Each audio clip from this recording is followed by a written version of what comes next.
Sobat RSWN, selamat datang di Meet Our Doctor Talk Show bersama dengan dokter-dokter RSUD KRMT Wongsonegoro, Kota Semarang.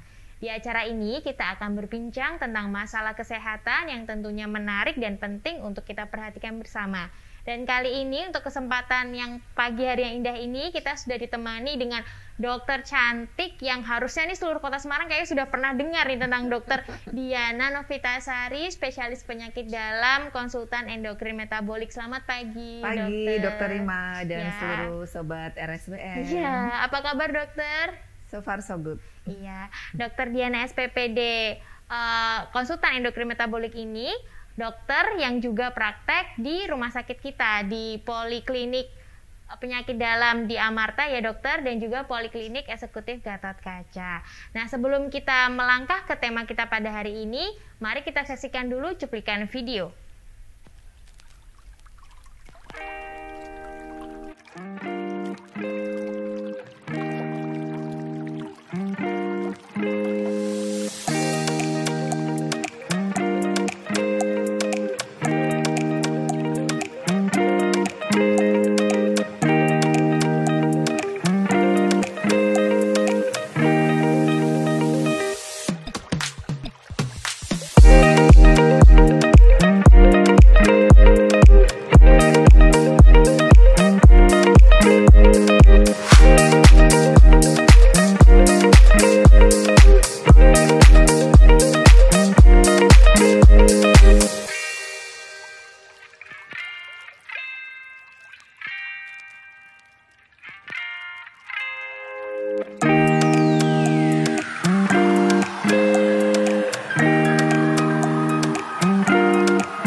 RSWN, kali ini kita akan membicarakan tema tentang diabetes di kala pandemi ini dokter. Iya betul. Kan kita tahu ya, Sobat RSWN juga tahu kita sedang di masa pandemi COVID-19 yang saat ini obatnya belum ada yang pasti, kemudian vaksin juga masih dalam perkembangan.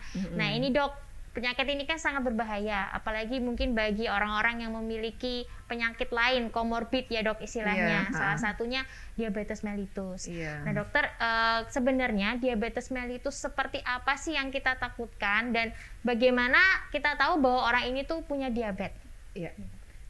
Jadi dokter Rima dan seluruh sobat RSWN, diabetes mellitus itu kan memang suatu kondisi di mana gula darah pasien itu meningkat.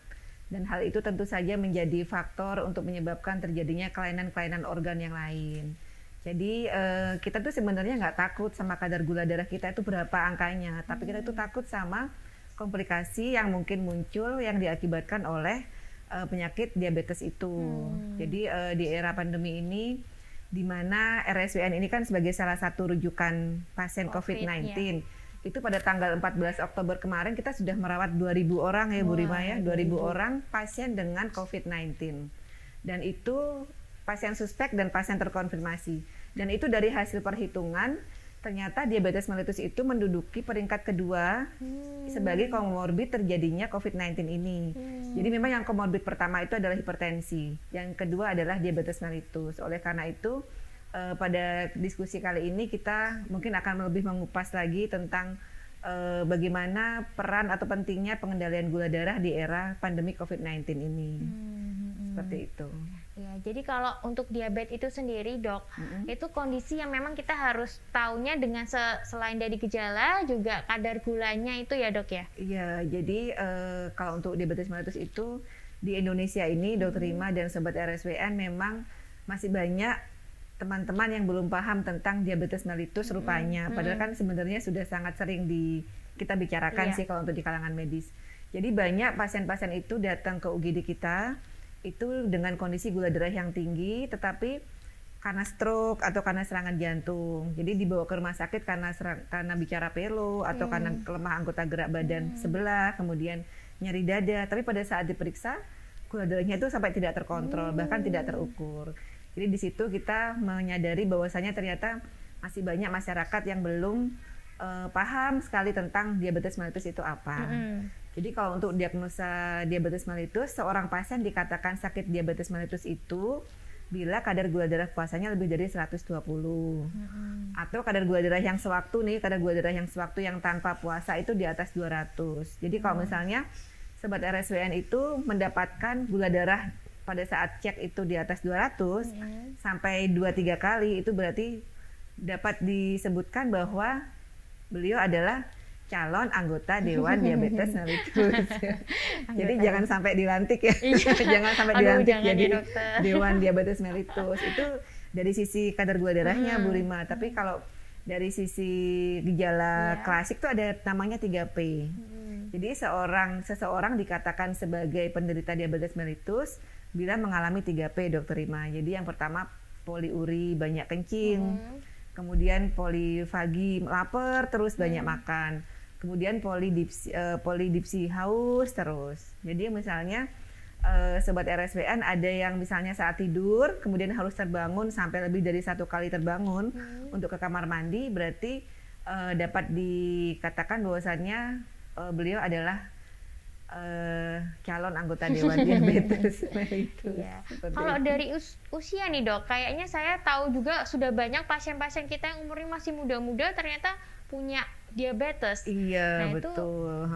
Biasanya kalau dalam usia muda itu ada nggak sih Dok cara-cara supaya kita tahu atau ada nggak pencegahannya gitu? Iya, memang kalau dulu kan kita berpikirnya diabetes mellitus ini kan penyakit orang usia tua di atas 40 tahun ke atas. Tapi ternyata kita temukan sekarang ini karena memang pola hidupnya mungkin terlalu santai. Sekarang juga banyak GoFood yang bisa langsung datang, kita bisa menciptakan restoran di rumah. Jadi generasi muda sekarang ini lebih sedentary life atau santai hidupnya. Jadi kemudian menyebabkan perutnya besar. Jadi kalau untuk sobat RSWN, bahwasanya diabetes mellitus itu tidak hanya menyerang usia di atas 40, tapi bisa juga usia di bawah 40. Bila misalnya ada keluarganya yang sakit diabetes, ayah, ibu, turunan ya dokter ya. Jadi memang warisan itu bukan hanya sertifikat aja ya sobat RSWN ya. Warisan itu juga bisa penyakit, makanya jangan sampai warisan yang itu datang ke kita. Jadi jangan sampai misalnya teman-teman ada yang ayah atau ibunya diabetes, maka jangan sampai gemuk, perutnya jangan sampai besar. Pada saat sudah ada gejala haus terus, lapar terus, harus keluar ke kamar mandi pada saat malam hari tidur tuh terbangun, maka pikirkan itu sudah mulai ada tanda-tanda diabetes mellitus. Kalau untuk pencegahannya nih Dok, apakah memang kita harus membatasi minuman yang manis atau supaya berat badan itu nggak terlalu naik di masa pandemi ini kan? Soalnya kan orang-orang pasti kan kita harus sehat, harus banyak makan nih supaya imunnya kuat. Betul, nah itu gimana tuh Dok?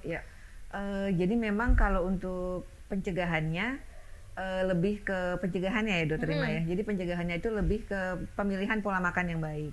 Jadi misalnya pun pasien itu dikatakan sudah mulai ada gejala diabetes mellitus, pasien itu akan bisa tidak jatuh pada kondisi diabetes mellitus bila satu menjaga pola hidup yang baik, jadi makannya yang baik, kemudian olahraga teratur, kemudian kalau 2 itu sudah gagal baru dengan obat-obatan.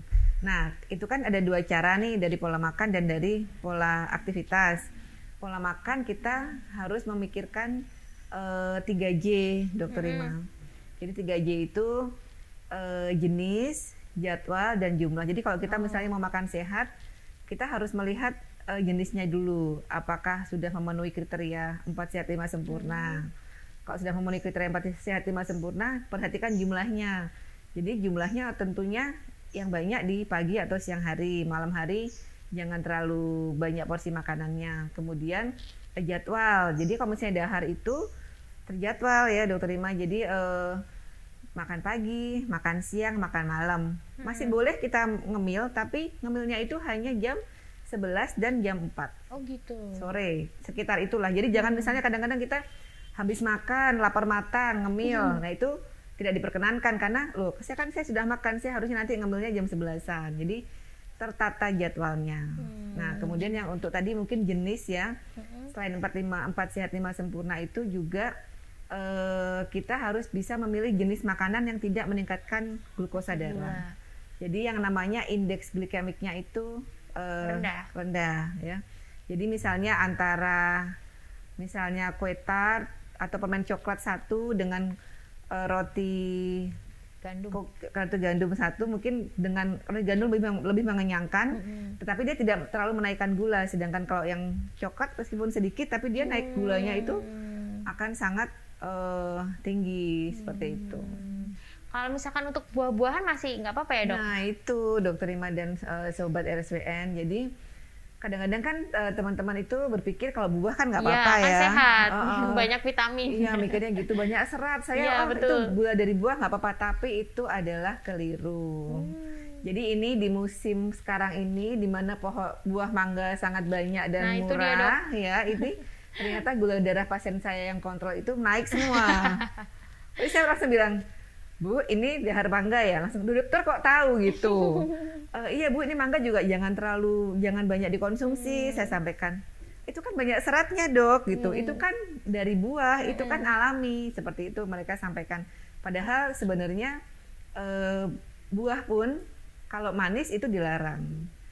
Jadi kalau kita ke supermarket, biasanya kan kita pasti, Mbak tolong pilihkan semangka yang manis mana, pepaya yang manis mana. Tetapi kalau pada diabetes mellitus itu berbeda nih Sobat RSWN. Jadi mintanya ke penjualnya, Mbak tolong pilihkan mangga yang nggak manis, tolong jeruknya yang nggak manis mana gitu ya. Meskipun jadi, jeruk sebenarnya masih boleh buah-buahan, tapi pilih yang jangan terlalu manis malah nih dok ya. Buah-buahan boleh, tapi tadi C yang pertama jenis, jangan pilih yang manis, pilih yang tidak manis. Atau kayak berry-berryan gitu masih boleh ya dok? Strawberry, blueberry, anggur gitu. Anggur boleh, kemudian bengkoang, pir, apel itu kan nggak terlalu manis. Cuman kalau bengkoang mungkin kalau yang udah usia agak susah ngunyahnya.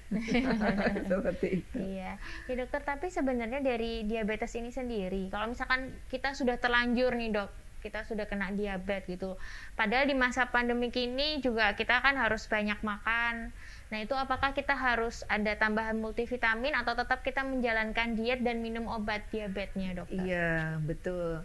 Yang tadi Dokter Rima sampaikan. Jadi walaupun untuk pasien diabetes di era pandemi ini tetap harus meningkatkan kualitas makannya, tetap harus meminum obatnya, tetap harus kontrol ke dokter. Kan memang kemarin sempat dihimbau ya Dokter Rima oleh pemerintah pada saat awal-awal pandemi itu kita jangan kontrol ke rumah sakit bila tidak emergensi bla bla bla bla. Tapi ternyata hal itu berdampak fatal. Jadi beberapa pasien saya mendapati, pasien-pasien saya yang ketakutan kontrol, mereka justru datang ke rumah sakit dengan kondisi stroke, dengan kondisi serangan jantung, dengan kondisi COVID-19, dengan kondisi infeksi saluran kencing seperti itu. Jadi untuk Sobat RSWN yang punya diabetes mellitus di era pandemi ini harus tetap kontrol ke dokter, karena rumah sakit itu sebenarnya sudah menyiapkan jalurnya ya Dokter Rima ya. Di rumah sakit kita ini di RSWN ini sudah ada pemisahan jalur antara jalur yang aman dengan jalur yang untuk penderita suspek COVID-19. Jadi jangan ragu-ragu untuk datang ke dokter dan melanjutkan pengobatan seperti dulu sebelum ada pandemi ini. Ya. Dan untuk tadi yang ditanyakan Dokter Rima tentang makanannya, tentunya tetap harus jangan terus nggak makan ya, karena saya takut nih nanti gula darah saya naik seperti itu, terus nggak dahar atau nggak asupannya nggak seimbang karena takut nanti gulanya naik. Tapi tadi yang sudah disampaikan, kita itu nggak takut sama angkanya kalau untuk diabetes, tapi takut sama komplikasinya. Jadi seimbangkan antara asupan makan yang berkualitas dengan pemilihan jenis makanan, jadwal yang baik, jumlah yang sesuai, dengan obat-obatan tetap dikonsumsi. Dan satu lagi, olahraga. Olahraga jangan lupa, kalau bisa setiap hari, paling tidak setengah jam diluangkan waktunya. Ringan-ringan atau harus kardio, sepedaan nih dok, ini kan lagi marak ini orang-orang lagi suka goesan. Atau memang harus olahraga seberat itu atau olahraga ringan di rumah bisa sih. Iya, memang ini di era pandemi bersepeda sangat menjadi pilihan utama ya Dokter Rima. Tapi semua itu kembali ke kondisi masing-masing pasien. Misalnya pasien diabetesnya itu baik-baik saja, dalam arti lututnya oke, nggak ada kelainan lutut, ya boleh jalan cepat atau kemudian lari itu disarankan. Tapi kalau misalnya ada gangguan lutut, yang disarankan tuh hanya berenang sama naik sepeda. Nah, kalau pasien-pasien saya di RSBN ini untuk pasien-pasien diabetes itu kan rata-rata kebanyakan usia di atas 40 tahun. Iya. Saya sih tidak terlalu menyarankan beliau untuk bersepeda karena kan keramaian di lalu lintas kan juga resiko ya. Jadi saya sarankan untuk sepeda statis di rumah seperti itu. Jadi pemilihannya yang penting dilakukan rutin selama paling tidak setengah jam dengan target denyut nadi yang sesuai dengan yang diharapkan, biasanya di atas 100 kali per menit. Kalau dari diabetes ini dok, sebenarnya dia itu berdampaknya ke COVID, itu apakah orang yang kena diabetes lebih rentan kena COVID atau karena COVID-nya itu orang bisa jadi diabetes dok? Oh iya. Jadi dari pertanyaan Dokter Rima tadi jawabannya adalah yang pertama. Jadi orang diabetes COVID tidak akan terjadi diabetes, tapi orang diabetes akan semakin mudah untuk terkena COVID-19 karena daya tahan tubuhnya turun. Kemudian mungkin kadar gula darahnya itu merupakan tempat yang nyaman lah untuk kuman virus COVID-19 ini berkembang seperti itu. Jadi virus-virus, bakteri-bakteri ini sangat senang dengan kondisi manis. Iya betul. Jadi asupan makanannya. Jadi kalau misalnya diabetes tapi terkontrol, otomatis gulanya tidak akan terlalu tinggi sehingga tidak akan menyebabkan kondisi yang nyaman untuk virus berkembang. Jadi lebih baik bagi penderita diabetes untuk terus tetap minum obat sehingga kadar gulanya tuh terkontrol ya dokter, tidak naik.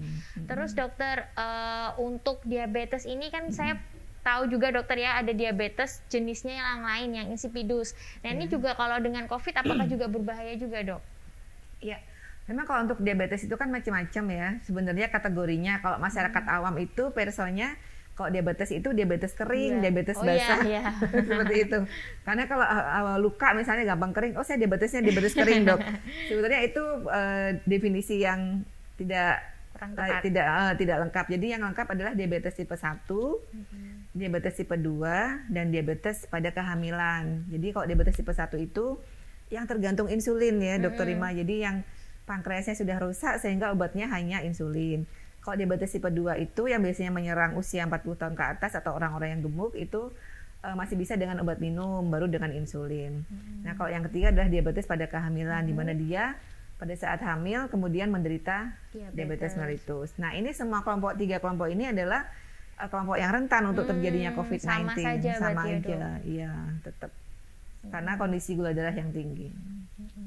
Kalau untuk tadi kan sudah pencegahan, terus untuk bagaimana kita kalau misalkan sudah terkena apa yang harus kita lakukan gitu ya dokter. Nah kalau untuk diabetes pada anak-anak itu mungkin juga nggak sih dok? Bisa. Jadi kalau misalnya pada anak-anak itu namanya diabetes tipe 1. Biasanya diabetes tipe 1 karena adanya kerusakan pankreas dan itu juga merupakan kondisi yang rentan untuk terjadinya COVID-19. Memang untuk anak-anak itu jumlah penderita anak-anak dibanding dewasa lebih banyak dewasa. Tetapi anak-anak yang diabetes, anak-anak yang ada gangguan di pankreasnya juga akan rentan untuk terjadinya COVID-19. Sehingga tetap harus suplai insulinnya harus tetap diberikan. Di samping menjaga pola makan yang baik dan mengurangi aktivitas di luar. Dokter, ini mungkin juga beberapa sobat RSWN ada yang penasaran nih dok.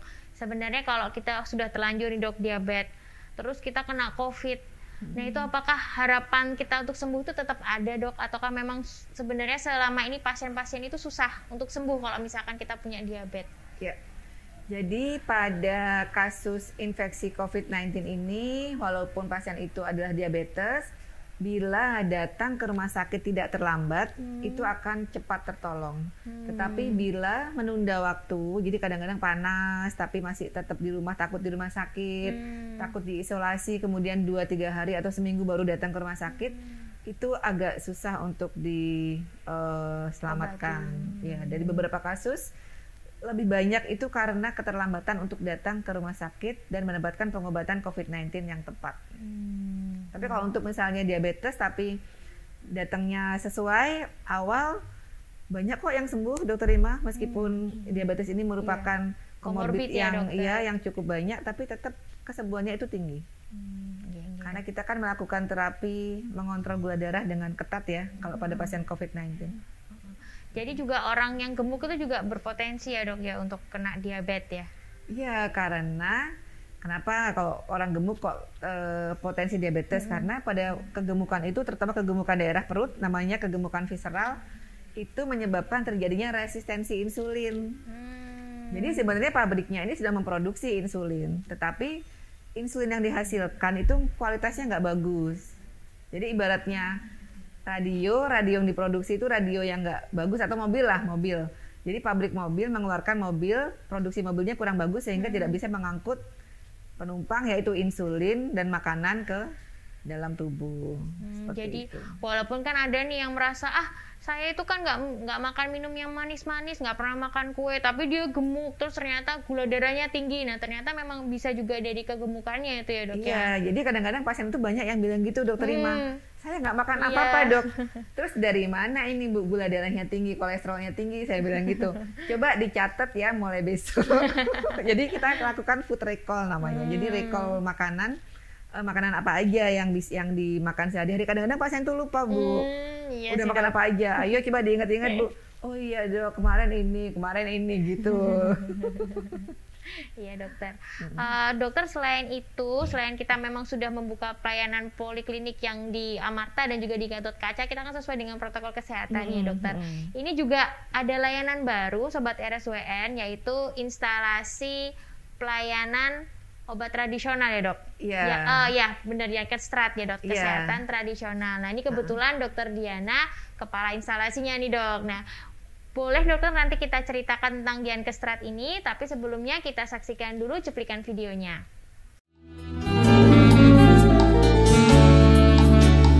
Empat penari kian kemari. Assalamualaikum warahmatullahi wabarakatuh. Saya Susi Herawati, Direktur Rumah Sakit Umum Daerah KRMT Wongsonegoro. Untuk meningkatkan derajat kesehatan masyarakat, perlu dimanfaatkan berbagai upaya pelayanan kesehatan, termasuk pelayanan kesehatan tradisional yang manfaat dan keamanannya terbukti secara ilmiah. Kami RSUD KRMT Wongsonegoro juga ingin memberikan pelayanan tradisional secara terintegrasi sesuai dengan PMK nomor 37 tahun 2017, sehingga kami rencanakan membuka sebuah instalasi tersendiri, yaitu instalasi pelayanan kesehatan tradisional di RSUD Wongsonegoro. Bapak Ibu sekalian, kami sampaikan bahwa budaya leluhur kita sungguh luar biasa, supaya ke depan anak cucu kita bisa memahami bahwa leluhur kita sangat luar biasa. Dengan salah satunya nanti ada yang kita sebut tentang pelayanan obat herbal karena dari dari tumbuh-tumbuhan, kemudian ada akupuntur, ada akupressure dan pijat baduta yang selama ini banyak sekali ibu-ibu yang memijatkan anak-anaknya ke Mbah Dukun. Nah, nanti ini akan pijat dengan cara yang benar. Dan ada juga pijat refleksi dan pijat relaksasi. Ini semua diselenggarakan di suatu tempat, satu klaster, sehingga kita bisa mendapatkan pelayanan tradisional dengan yang benar dan tepat ya tentunya, karena ini sudah direkomendasi dari Kementerian Kesehatan. Pelayanan kesehatan tradisional yang terintegrasi adalah suatu bentuk pelayanan kesehatan yang mengkombinasikan pelayanan kesehatan konvensional dengan pelayanan kesehatan tradisional komplementer, baik bersifat sebagai pelengkap maupun pengganti dalam keadaan tertentu. Jadi ini sangat penting sekali. Ini kenapa kita Rumah Sakit Wongsonegoro selalu berinovasi untuk memberikan pelayanan yang terbaik, dengan salah satunya dengan membuka satu instalasi pelayanan kesehatan tradisional terintegrasi. Dengan adanya pelayanan tradisional secara terintegrasi ini, harapan kami dapat memberikan pelayanan kepada masyarakat secara benar dan baik, karena dalam hal ini masyarakat akan mendapatkan haknya yang sesuai dengan ketentuan, tidak menjadi salah. Misalnya mohon maaf apabila ada anak-anaknya yang panas kemudian diurutkan, nah akan terjadi suatu komplikasi tentunya kalau ada hal-hal yang tidak sesuai. Nah, dengan kita memfasilitasi adanya pijat baduta, seperti mungkin eyang-eyangnya menginginkan anaknya dipijatkan, cucunya dipijatkan, nah disinilah tempatnya, karena kita akan memberikan pijatan sesuai dengan keilmuan, sesuai dengan anatomi yang telah kita pelajari. Dan tentunya obat-obatan jamu-jamuan yang juga sudah leluhur wariskan kepada kita bisa mendapatkannya juga, tetapi dengan sudah dilakukan penelitian secara ilmiah dan bukti yang nyata.